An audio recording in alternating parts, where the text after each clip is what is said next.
Greetings, beloved Princeton United Methodist Church community. It's Pastor Jenny with an update for you on this Thanksgiving week, on this week before the first Sunday of Advent. And I'm going to read from Isaiah chapter 2 and the second part of verse 4.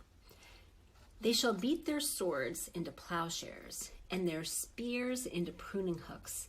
Nation shall not lift up sword against nation, neither shall they learn war anymore. This is the word of life. Thanks be to God. So as we move into the season of Advent, which starts this Sunday, this is the new year for the church calendar. We begin our church year, our liturgical year. It is focused on the life of Christ, and so it begins on the first Sunday of Advent, this time when we anticipate the coming of Christ, both in its historical sense, in that Jesus came as a person who lived and breathed and walked on this earth, but also in the sense that we trust that Christ will come again in some way, and that there are these ways that we anticipate and renew our need for God's presence among us. We celebrate the way that God chose to dwell among us, was able to come in the flesh, chose to come in the flesh and be with us, dwell with us.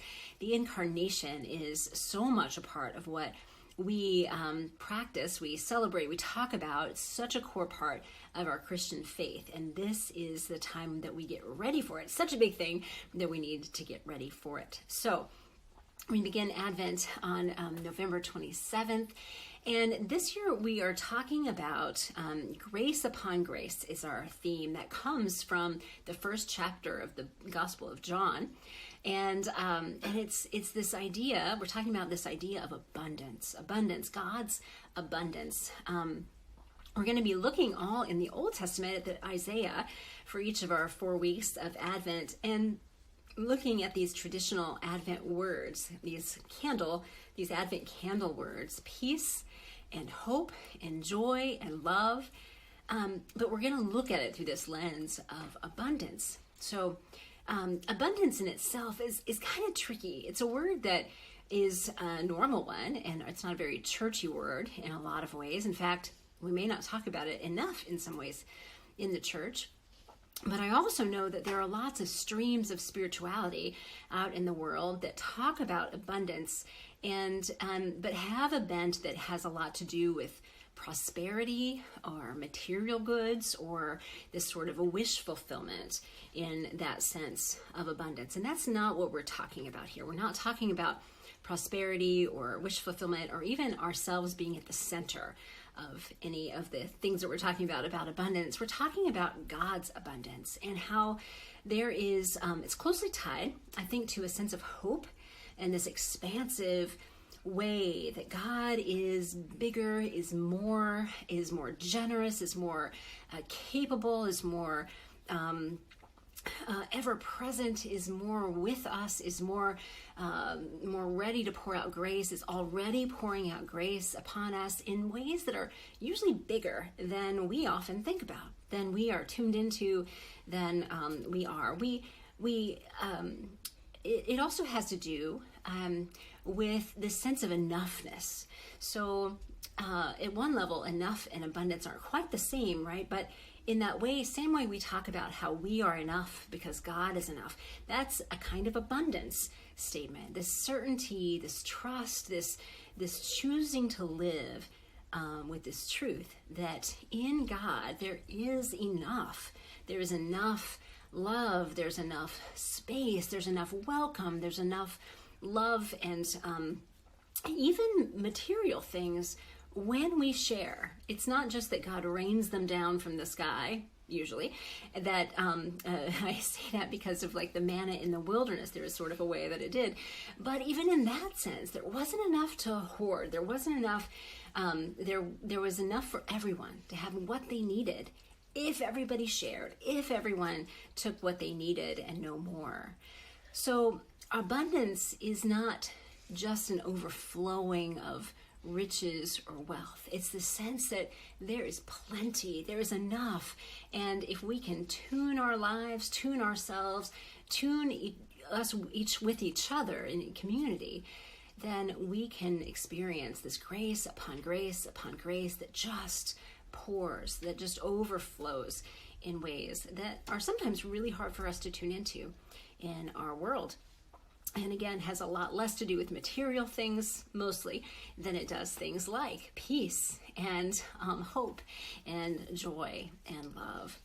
So as we turn to our scripture here and that we think about this idea, this old idea of turning our swords into plowshares, our spears into tuning hooks, these weapons of destruction into tools of growth, tools of nourishing, tools of caring and feeding and sustaining one another.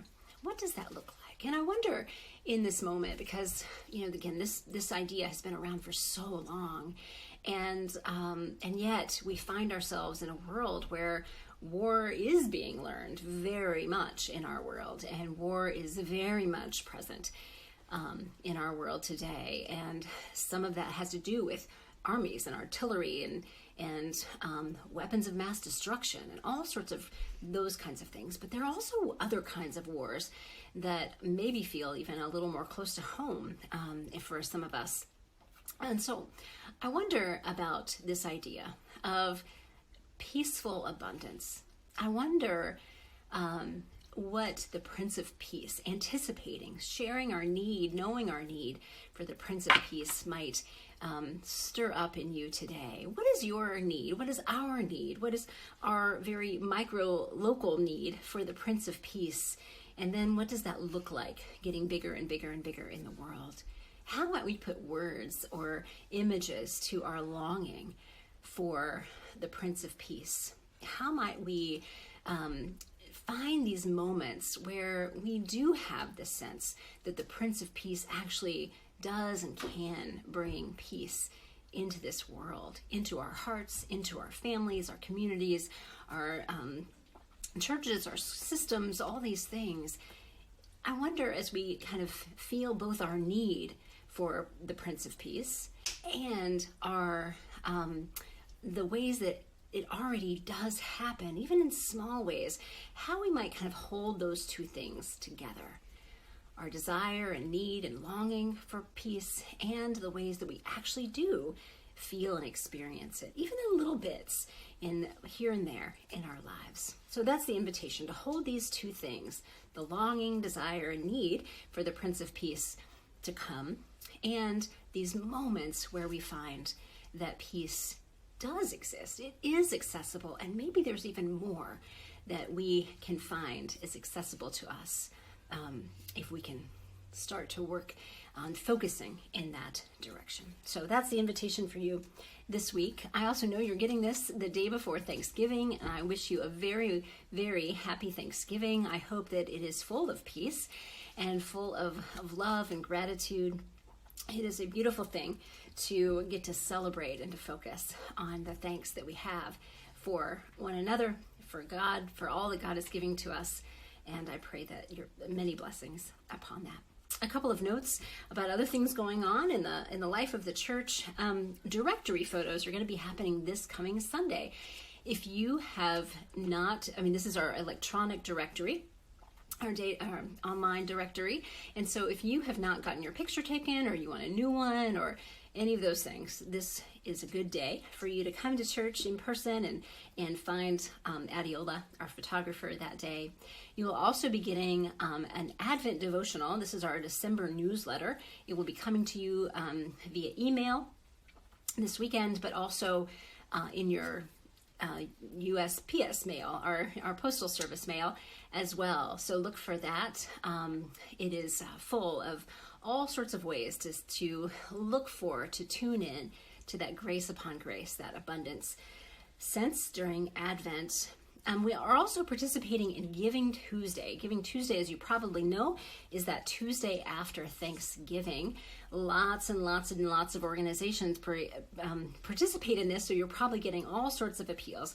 I want you to know that any giving that happens to PUMC on that Giving Tuesday will be matched by a generous donor from our church. And so we would love for you to kind of focus some extra end-of-year giving. If you're thinking about giving an end-of-year gift, kind of extra over and above, or you are needing to catch up with giving for this year, or you maybe haven't started giving to PUMC yet, this is a great time to start, and it will help us end this year strong and really set us up for a strong year next year too, when we'll be diving into our emerging strategic plan, where we will be looking to make concrete, to make real the vision that we have held out before us over these past couple of years. So participate in that. You can find all the information about that in this email below. All right, friends, again, a happy Thanksgiving to you, and I look forward to worshiping with you on the first Sunday of Advent, and may it be a beautiful time of celebration for you and those who are close to you. Remember that you are enough because God is enough. That's part of God's abundance. Remember that you are created for joy, another bit of God's abundance at work. I am always so privileged, so grateful to be part of your journey. I'm grateful for you. I'm grateful for our church community together, and I will see you soon. Blessings.